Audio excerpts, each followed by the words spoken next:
welcome back to my channel. Sorry I haven't been on here for a while. I haven't updated you guys for a while.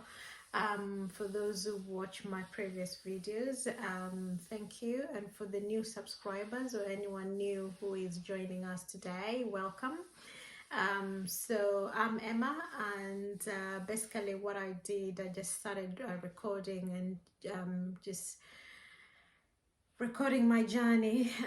We're currently going through IVF, and so I just decided when I started, I just wanted to kind of just document my journey and see how it goes, and if along I would help someone along, you know, encourage someone, give someone courage, or just give someone, you know, tips, or just something you can learn from the journey, then I thought it'd be worth. So that's why I decided to do it. So yeah, welcome to my channel. So my previous video was all about egg collection.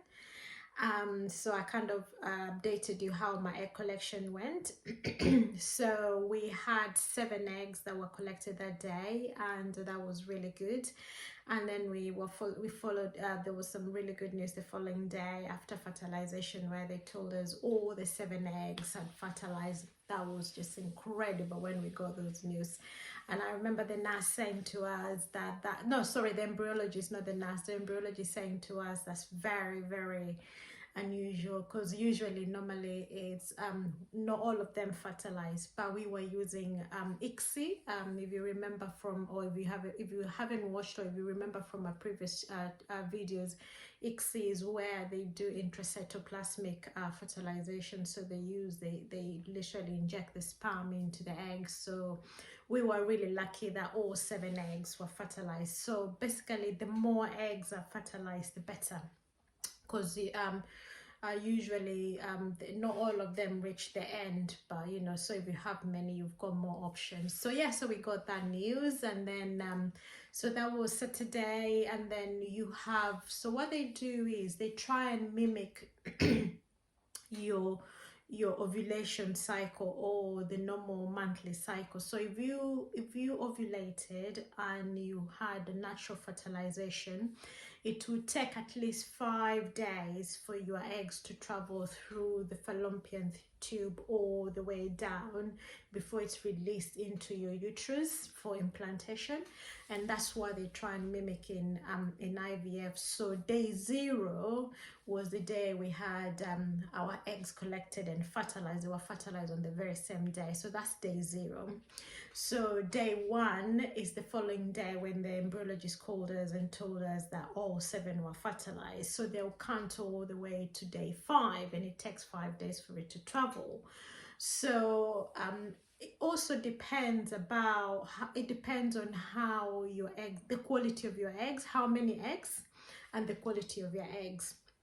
So on my schedule, they had already given me to be egg transfer on day 3 or egg transfer on day 5 to be confirmed, and all that gets confirmed after they've had your eggs and they're fertilizing. They kind of know how many eggs you've got and the quality of the eggs. So if they decide to transfer it on day 3, it means either your eggs the quality is not very strong, so they rather transfer rather than losing the eggs, so they rather transfer, or you've got fewer eggs and they can see it's not gonna make all the way to the end of day 5 of them incubating it.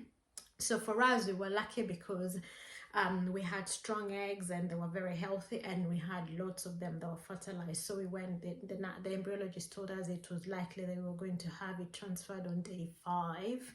Day 5 was Wednesday, so you can imagine. So Monday, Tuesday, I just relaxed and chilled, and then today is the day I've had my embryo transfer. And oh my goodness, what a day it's been. So it's been a journey. It feels like the end of the journey, but beginning of a new journey. So we went in, and the transfer is slightly quicker than the embryo, than the egg collection. And with the transfer, you don't have to be nil by mouth. You can eat as much as you want all the way until before the transfer. The only thing that we needed to do was we had to make sure that my bladder was full, so I had to drink a lot of water. And I have to tell you, since I started my hormone injection, I'm not able to hold the way. I'm going to the toilet so constantly, so I don't know if that's the effects of the hormones or what is it, I don't know. But yeah, so I drank water and we went in there, and in there in theater there was the consultant, and then the embryologist came in. So then remember, I didn't ask, we don't know how our eggs have progressed from day 3 when we called in, and they told us they were doing well. So what they told us was out of the 7 eggs, 4 of them continued really well, and they reached, when they're transferring on day 5, they're at a stage where they call them blastocysts. And so 4 of my eggs had got to the blastocyst stage, while 3 lagged slightly behind. They're still alive, but they lagged slightly behind. So out of those 3, two of them were stuck at 8 cells, and 1 of them slightly is moved a little bit away from the other 2. So what he said is they're gonna keep an eye and see if this other one is gonna grow, and he thinks the other 2 that were stuck on 8 cells are not gonna go anywhere further than that. So I think they're just gonna die at the end of it. And then he told me we had 4 really good eggs that were going to be that could be potentially transferred, but out of the 4 they chose 1. One of them was stronger than all the other one, but all of the other 3 was just as good. And so what happened is, so because we have all 4 that were really good, we transfer 1, and then we have at least 3 that were going to be left, and those 3s are gonna be frozen, so they're gonna freeze them for in case we need them in the future cycle. And remember, the one that they think might cross the border to come into the blastocyst stage, they might look, they say they'll keep an eye on it, and if it does cross into the blastocyst stage, then it's gonna join the brothers or the sisters on there, and the other 3 to be frozen. So yeah, so that was how it went. The transfer is really quick, guys. What happens is, so the consultant, it's like, if for the ladies, if you're aware, if you've done a smear test, it's literally like a smear test. So they put up the device that they use to kind of just open up your womb a little bit, your cervical passage, a little bit, and then they put in like a catheter that's contained at the tip of the catheter. They have the tip of the catheter is where the embryo is. So the embryologist came in and gave the consultant the catheter, and then they just transferred it. And under them, they've got like of course a monitor that is guiding them where they're going. So for me, before, when I did hysteroscopy, originally on my pre-investigation before I started, the doctor did a mock test, so she knew which catheter to use and how to go in. So that's exactly what she did today. So you could see the catheter going in, and then it just dropped the embryo into the uterus, and that was it. It was just as quick as that. You blink, you open your eyes, and it was done. And that was how fast it was. And then she took a picture and just showed me the picture and said, this is where I want. You can't see the embryo, but you can just see the tip of the catheter going in. So yeah, so guys, that's how it went. And today, here we are. I've got my little baby in my belly, and I'm so excited. I cannot tell you. I literally am very excited. So, and then what happens next is I did acupuncture. They do recommend you to do an acupuncture. So I've been working with my acupuncture lady for quite a while, through all the before, during the injections and all that. Before even we started IVF, I've been working with acupuncture. So she kind of just designed treatment according to where we were. So like today for transfer, there's a treatment where you've got to have a treatment within 4 hours of the transfer, otherwise it doesn't make it, it's not useful. So straight away when I finished my transfer, I drove all the way to her practice, and then she's just finished doing it. So what she says is, she explained is, because in theater, when you put your legs out and the doctor opens up using those devices to put the embryo in, of course they're opening up the body a little bit. And so what acupuncture does, she just does the treatment helps to close down your body and kind of make you warm again, because the whole idea is the uterus has to be very, very warm. It should, remember the baby, remember the embryo, or the blastocyst is just gonna come from a nice warm incubator where it was growing really, really nice. So they need somewhere that is nice and warm. So acupuncture does that. She does all sorts of things, and then she has like a lamp where she puts like a nice heat onto my belly, and it just helps to kind of warm it. And then she does put all sorts of there's different points of the body where she places the needles in, depending on where we are in the cycle and everything. So what happens with them is, like with acupuncture, the main thing is just blood stimulation and blood flow. So when she uses different sites in your body, placing needles in different sites, it's just because it helps to stimulate your blood flow.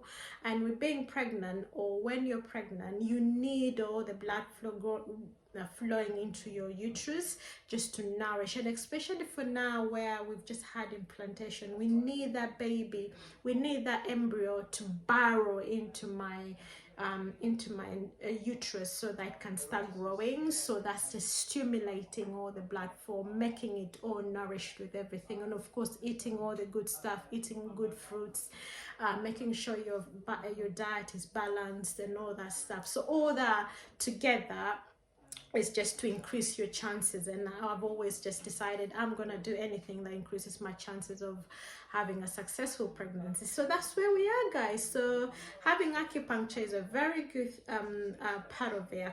I would always recommend for, and it also helps to reduce stress. She's put like a needle. I'm gonna have this needle here. She's left a needle here for at least 5 days. The last time I went in before my egg retrieval, she put 2 needles and she put them here in my ears. They're just very tiny, and you leave them for 5 days, and all that is just stimulating. And I really have to say, probably that's what kind of stimulated my follicles, and my follicles were really nice and big, and you know, fertilization was really good because we had all eggs fertilized. So that was good. So I really believe anything and everything that stimulates blood is really good. And also another thing we were told today, I've been advised, is not to do anything that is strenuous. Anything that increases your heart rate is not very good at this moment in time, because remember, you're taking away the blood flow from the uterus to go to your heart to kind of allow you to breathe, because you're straining, you're doing exercise. So they advise you to do like exercises that are not gonna be more strenuous and making your heart to work faster. So I think I'm gonna start doing yoga. I used to do yoga, but I'm not a very keen yoga person. But for the next 2 weeks, I can't wait. I'm gonna try and start doing yoga. I'm gonna learn how to do it. I'm just gonna find some on YouTube and try and follow that, just to help me calm down, because the nurse told me that the next thing will be testing. So we'll be testing for the positive test on not this Saturday, but the coming Saturday, 2 weeks away. So yeah, so to be able to calm my nerves for the next 2 weeks, I'm gonna try and keep myself busy, no stress, no strenuous exercise, eating well, sleeping well, making sure you're just feeling at peace with yourself, just to give that baby chance to grow and burrow in, and you know, and who knows, you know. So guys, hopefully next time I'll update you about the tests, which is gonna be in 2 weeks time. And hopefully, fingers crossed, guys, that in my next video I'll be sharing you all the good news and everything that comes with it. Thank you so much. If you followed me through the whole journey, please watch my video from the beginning. They will give you a bit of a knowledge on how we got ourselves here, everything we've done so far until here we are. So the journey's been really amazing, I have to say. I've not suffered any side effects or anything drastic or anything like that. And like I said in my previous video, let it be your own journey. Don't let it be anyone else's journey, because everybody is different. someone might say, oh, I suffered from this, oh, I had this, oh, I had that. That's fine, but just don't stress about it. Just go. If you're not, I remember there was few days ago when I was telling my other half, I said, oh, this is too good to be true, and he was saying, no, just let it. If it's good, let it just be good. It doesn't mean it's good, it has to go wrong. So yeah, so that's how my journey has been, and I pray to God that everything works out. So guys, join me in my next video where I'll be telling you, I'll be revealing the tests of my results, and hopefully everything will work out. So guys, thank you so much. Subscribe to my channel. It will be lovely to have you subscribe. I'll be putting more content on how everything is gonna go, and if it's positive, we're gonna go through the whole journey until baby is born. If it's not, then I'm still gonna post some content just to kind of let you know how everything goes. So subscribe to my channel, and I'll see you next time. So guys, bye bye.